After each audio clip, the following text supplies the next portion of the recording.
Hey guys, it's Sabrina, and today I am here with a dual book review. The first book that I'm going to be reviewing is Cinder by Marissa Meyer, and this is book one in the Lunar Chronicles. So, Cinder is a futuristic retelling of the fairy tale Cinderella. It is not a direct retelling, it just takes some of the elements and the essence of the basic story and adds that into Cinder.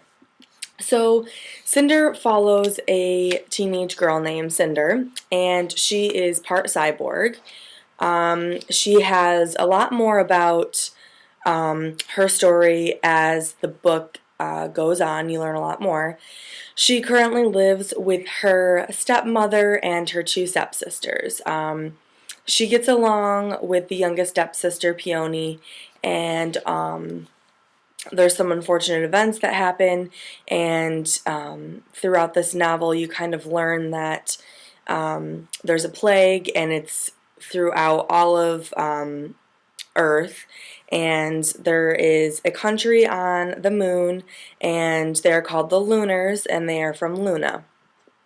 And there is a lunar queen who has been trying to get the emperor of New Beijing, which is where Cinder lives, to marry her in order to create a peace treaty because she is a threat on the nation. So basically there's a whole bunch of little stories woven into the grand scheme of the story of Cinder.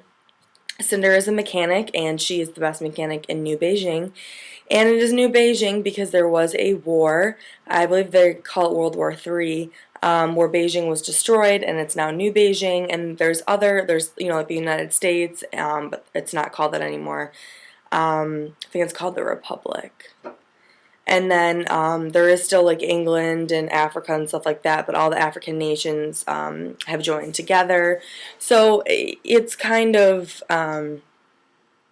I think that it's more of an adaptable realization of the future. So there's cyborgs, which are, part robots kind of thing, and then there's actually like androids and robots, and they play a large role in doing the grunt work, such as working as medics for the plague, and Cinder has one that helps her out in the mechanic shop. And I just overall really enjoyed this story. I give this like a 4.5 out of 5 stars. I'd probably say 4.5. I really did enjoy it, and there wasn't a moment where I was really ever bored. The chapters are mainly from Cinder's life-telling story, but there's also some that are from Kai, and Kai was the emperor's son. Unfortunately, the emperor passed on from the plague, and Kai becomes emperor. So you kind of see the struggles that he has to go through while taking up the crown, as well as his moments with Cinder. There is,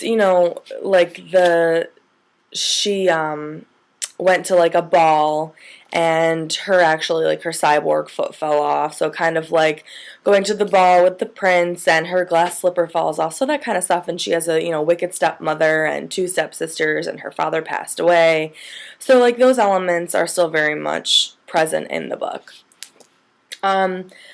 And I also really loved like the inside of this. I don't know if you can tell, but this is a really pretty blue color. It's kind of coming off black on screen, and I just really loved the design of this. The cover is pretty simple, but it really kind of captures my attention, and it's definitely something that I enjoy looking at on my shelf. So yeah, for Cinder, I give this a 4.5 out of 5 stars. The next book is Scarlet, and this is the second book in the Lunar Chronicles, also by Marissa Meyer. And Scarlet is, again, a very pretty cover.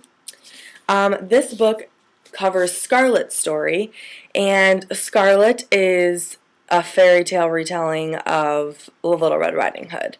There's a lot of things in common. She wears, like a red hoodie. Her grandmother goes missing. She meets someone named Wolf. The wolves have taken her. So just kind of like that. And another thing that I forgot to mention about Cinder is that it says like they're split up into different books within the book. And kind of this is an example. It says, you know, book 1, and then I'll read that to you. It says, she did not know that the wolf was a wicked sort of animal, and she was afraid of him, not afraid of him. So basically, they have the books in themselves cut up into different books, and each book is premised with a quote from the actual fairy tale, and it kind of shows you how that basic line will unravel in that part of the book. So, for example, the first one that I just read to you was when she met Wolf, and she didn't think that he was dangerous, and they kind of became friends. So I really enjoyed this, and like I said, it follows Scarlet's story. She lives in Paris, whereas, no, she lives in France, in a farm, which is outside of Paris, but she does travel to Paris to track down her missing grandmother. And along the way, she meets a wolf, and she also delivers, she's in a food delivery service, and she lives on a farm. So right away, you can definitely see the similarities between this and Red Riding Hood. She wears red with the hood, and she meets Wolf, and her grandmother's missing, and she delivers food. So you can kind of see the similarities there. I actually really enjoyed Scarlet. I would give Scarlet 5 out of 5 stars. I liked this one a little bit better than Cinder. This story follows Scarlet and her plot line, but you also see Cinder's continuing story in this book. And it's not as prevalent as Scarlet's story, but you do see Cinder in the background in a few chapters. You see her, you know, going to places. And then, which my favorite part about this book is that their stories intertwine. So later on in the book, Scarlet and Cinder's stories cross paths, and that's what I absolutely loved about this book. And I don't know if that's why I loved the book so much, but that was definitely an element that I really, really enjoyed.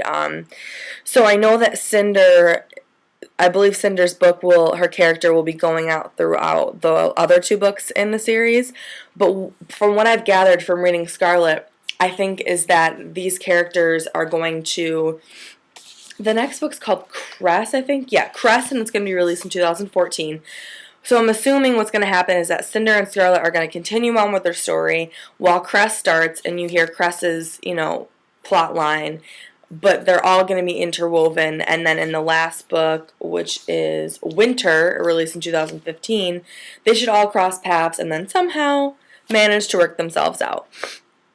So yeah, I'm looking forward to the other 2 books a lot. I love her writing, Marissa Meyer, and I love the ideas of this, how it's not a direct translation of the fairy tale, but there's definitely elements and aspects that you can see clear as day, and that was really enjoyable for me, that it wasn't a direct fairy tale retelling, and that she had her own ideas, and the fact that it was futuristic, and while the plague was scary, and the fact that there's robots running around, it actually wasn't too depressing. Like, you know, I've read a lot of dystopians that are just really upsetting, and I just feel depressed after I read them.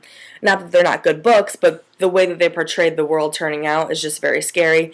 But although with the plague, if you look past all of that, I really enjoyed this world, and I would live there. I would live there minus the plague. I think it would be pretty cool to have robots do all the grunt work, so I could just be lazy and read books all day. So if you guys have read either Cinder or Scarlet, let me know what you thought. Let me know if you're looking forward to the other 2 books in the Lunar Chronicles. And let me know if you haven't read them, but you would like to read them. Alright guys, that was my review. 4.5 for Cinder and 5 for Scarlet. Bye guys!